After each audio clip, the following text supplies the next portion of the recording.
suivez votre chaîne EHP Média, la chaîne qui est à jour de télé-réalité des vos stars. Aujourd'hui, dans cette émission Face cachée des artistes qui est présentée par moi-même Davina Kapala, votre humble servante alias la patronne. Je reçois pour vous le président Massoumou, qui est le président du groupe Théâtre Plus, qui est aussi le président de l'association ANTPC,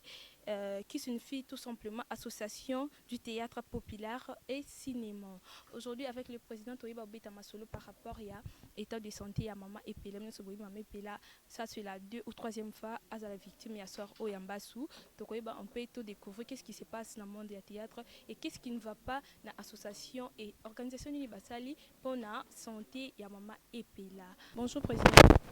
Bonjour. Comment vous allez? Ça va très bien. Président Toyoki Basango et maman Epela, qui maman Epela a encore deuxième fois, ça c'est la 2e fois, elle a encore victime ya Mbasu. Internaute qu'est-ce qui se passe? Mais qu'est-ce qui se passe? C'est ça, Kobela. Oyokana Mutabela qui malaria il y a 1 mois, après 2e mois, Abel sous malaria. C'est ça comme maladie, comme maladie. Mbasu, excusez-moi président, Mbasu, ils ont kaka maladie, le quoi maladie, nous sauter parce que ils ont un peu sort baba qui la moto. Ce qui du genre moto aza peut-être un problème, peut-être moi koinana, peut-être moi makamoko ya bongo malaria et yaka peut-être na bangungi, peut-être bleu moko ya bongo et Mbasu eza un peu et yaka bongo te. Non, mais wana bato mokili nde bazolo bandengo wana, mais malade eza malade, bato pe mususu baloka bango na mot de tête ya pamba bakufi, moto mosusu baloka ye mpe na soki eza koloka, mais eza malade. Donc soki tolandeli kaka makambo nyonso, soki nini tobano vivre te, tobano bimaka te, tokobanda kobangaka chaque fois que tozobela. Ce qui est vrai, c'est que azobela, tout ce qu'il faut faire maintenant koluka eloko nini ekoki kosilisa yango, c'est tout. Et puis la vie continue. Pour soki tozaka na négatif kaka yango na bomboka na biso na Afrique, na Congo, tout ça to développaka te, tolinga kaka kolandela makambo ya pamba wana. C'est vrai, quand quelqu'un est malade, on regrette parce qu'il a coproduit tout ce là vraiment comme il se doit. Mais il y a des choses qui le traitement, c'est tout. Et bah fanatique peut-être aux amis qui maman et puis là azaka kana besoin ya soutien spirituellement, toi ça peine soutien donc maladie wana batkita ngote ou azaka na besoin soutien spirituellement. Non, malade nyonso ata ozobela malaria besoin soutien spirituel ezalaka pe kaka nécessaire, soutien pe matériel ezalaka pe kaka lokola ye depuis toyokaki yango ça fait au moins 3 jours natindaki mama Fatou akende kuna mpona kotala d'abord esika azali tout ça et puis a confirmé et lokola tozoloba boye nga moko lokola nazomela un peu bakisi ezosala nga un peu ezosenga na pema moke tant tozoloba boye vice-président na biso Kayembe Alain Kayembe aza sikoyo na place des artistes esika akozwa délégation ya baartiste comédien oyo bazokende sikoyo kuna epai ya Epela mpona soutenir ye moralement, tout ça, koyeba un peu ce qui se passe pour sur le internet, tout ça, aggravaka makambo nyonso tout. Donc voilà, ba disposition ezwami bandeko bazokende kuna sikoyo nga moko soki azalaka en forme comme toujours nalingana mema délégation, mais problème eza te, vice-président Ale Kayembe akomema baartiste kuna oyo bakende kotala ye. Cher ami internaute, ni besoin na tozana président Massoumou Azali, aussi président ya groupe na ya théâtre, aussi président NTPC. À lobby en awa kino déjà makambo nyonso délégation ezokende déjà kuna mpona kokende koapporter soutien na mama Epela et puis bino moko bolandi nde président lobby tolandalanda biloba loba te mama Epela aza wana. Merci beaucoup. Nazozonga question ya suka président. Et bon, ce qui nous a besoin de contacter maman Epela, peut-être fanatique mon boy à Sepela en aïe, on s'en dit.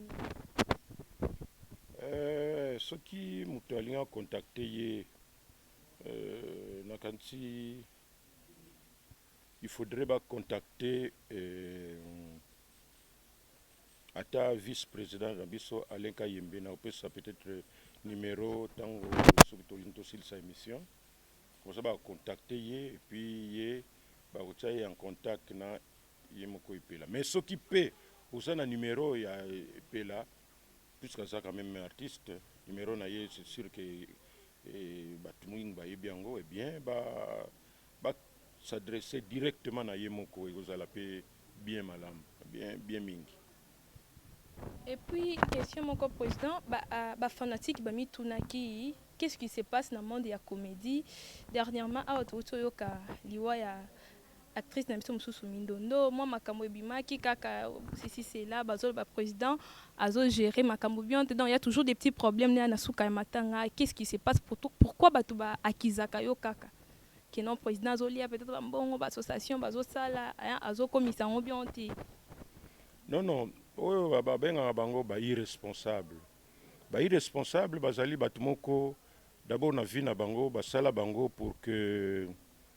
balinga te ordre sika ezali so bamoni ka place ordre ezali bakomi mal à l'aise alo bakomi kolandela makambo oyo bango bayebi na bango te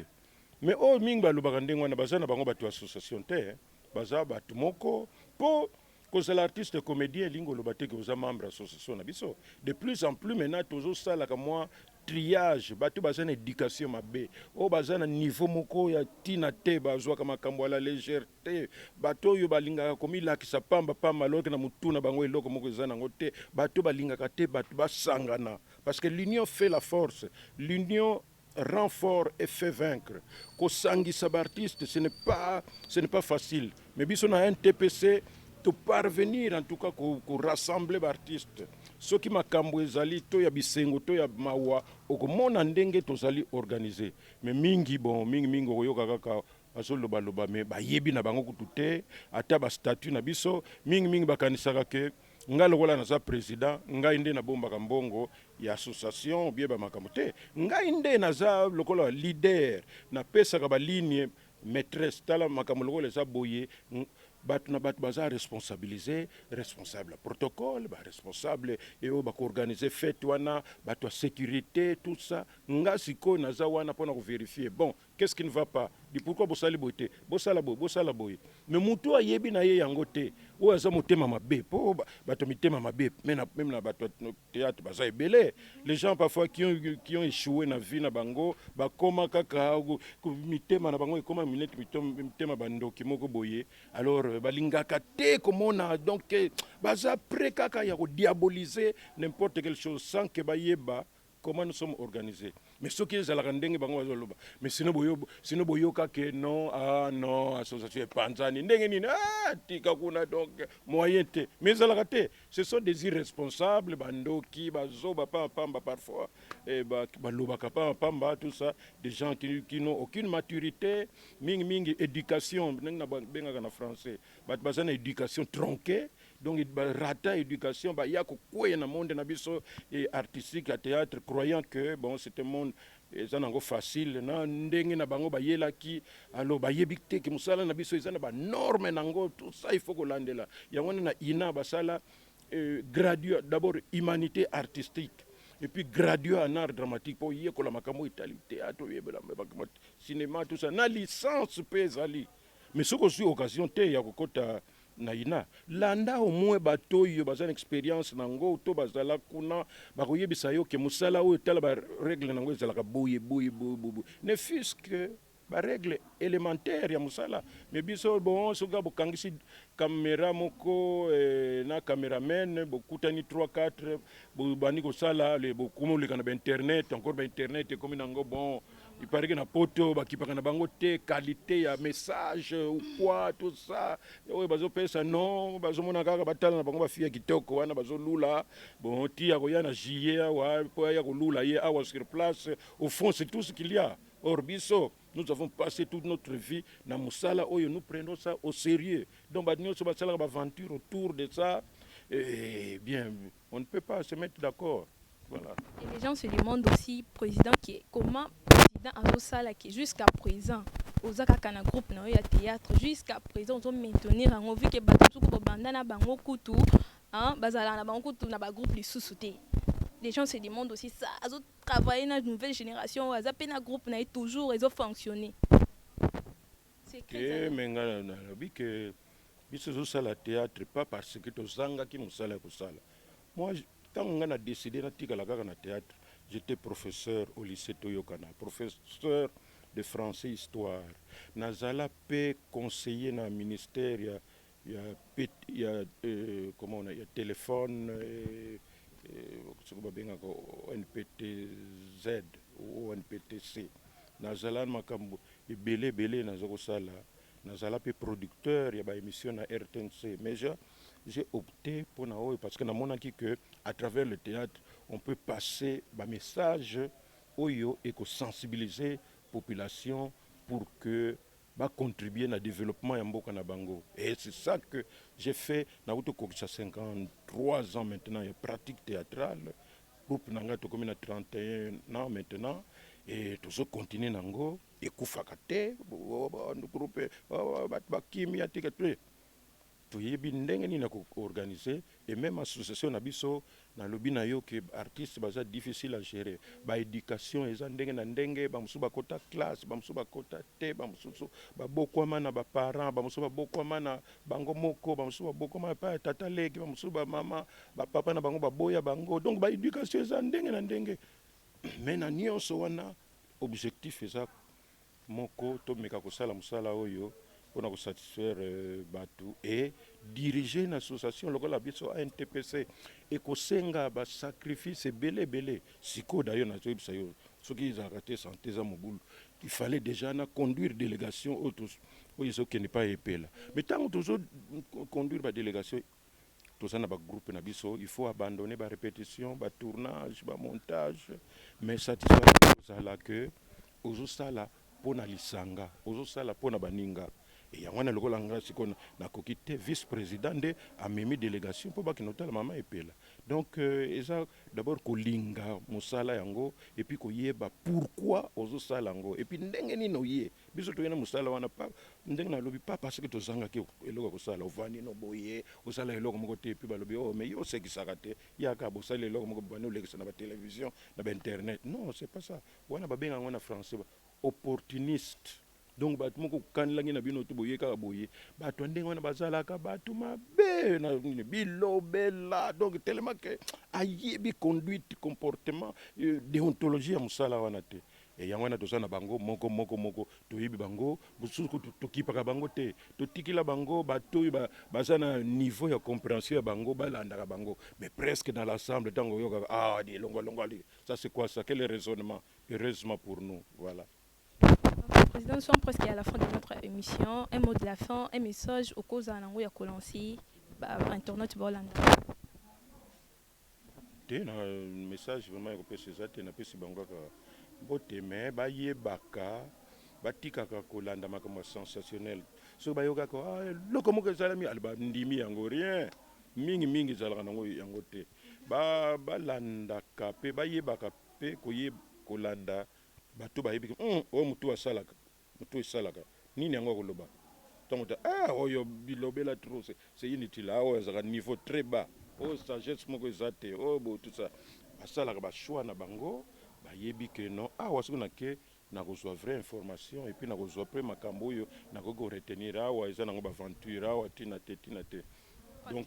il y avait un peu les gens qui se demandaient monde à théâtre baby monde à théâtre ko inana et comme makasi ils ont découragé ko tunama mutu souper akenda peut-être ina aya okota na monde ngo c'est pour cela je dis ceux qui on peut conseiller ezali ya kopesa na batu wana non mais conseil ezate wana bozo le blaga ka pona ba comédien bongo so bolobi ba musicien so bolobi ba chauffeur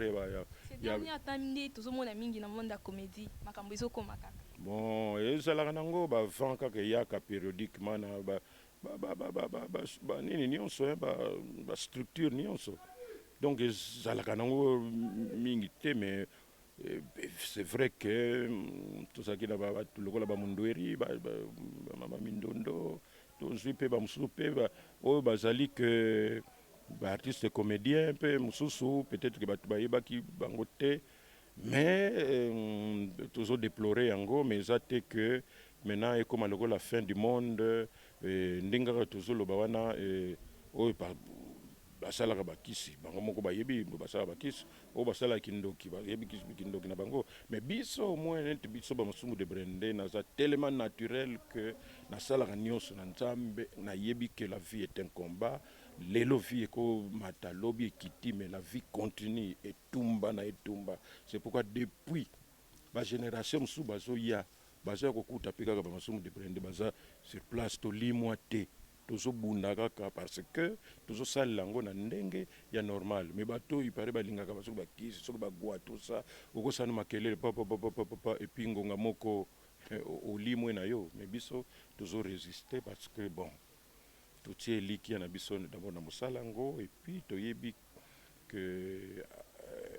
toyebi mpasi nango na bisengo nango donc bato batika na bango dramatiser ou non artiste comédien c'est vrai tout ça dans le monde oyo balingaka bolamu baninga te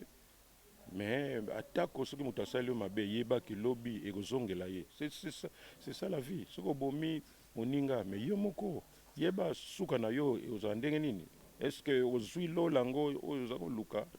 non donc nous pouvons conseiller que bato bazaka na baesprit ya ndenge wana ya kolinga kosala baninga na bango mabe d'une manière ou d'une autre eza kaka te koboma mpo koboma mutu eza kaka te okati vi na ye mais koboma mutu ezali kokosela moninga makambo ye mena azwi occasion ya kose défendre te sango yango epanzani na bato eke mpe partout bato nyonso bandimi yango eza mpe ndenge ya koboma bato et il y a des gens qui sont comme ça akosepela vandi eloko nini akosala nakosela moninga boya balancer na internet oyo kaka il paraît alors que eza nango ya solo te donc les artistes comédiens membres ANTPC bazala toujours na ndenge tozalaka wana et comme nous avons l'occasion de nous rencontrer régulièrement tolobanaka oyo toza nango nous sommes vraiment une association to créer yango pour que tolandela ba aspect socio-professionnel na biso eza muziki te tokutanaka boya dimanche tokena kutana soki na nganda bo bien na terrain moko bote te biso ezali so tovandi totala bacondition na biso ya mosala eza ndenge nini bacondition na biso banzonzingi ezosalema c'est comment qu'est-ce que les artistes gagnent dans tout ça qu'est-ce qu'il faut faire que to améliorer yango qu'est-ce que faire raisonner tina biso association ya NTPC eza bato mitu esalaka donc ça tout sali yango non tokena kutala bakonzi bakonzi bino wana nini yango biso ba association ba comédie nini yango tete kutala non ça c'est ça genre na biso te wana ça niveau na biso te biso ça niveau likolo voilà. Merci chers amis internautes, nous sommes déjà presque à la fin de notre émission autour de la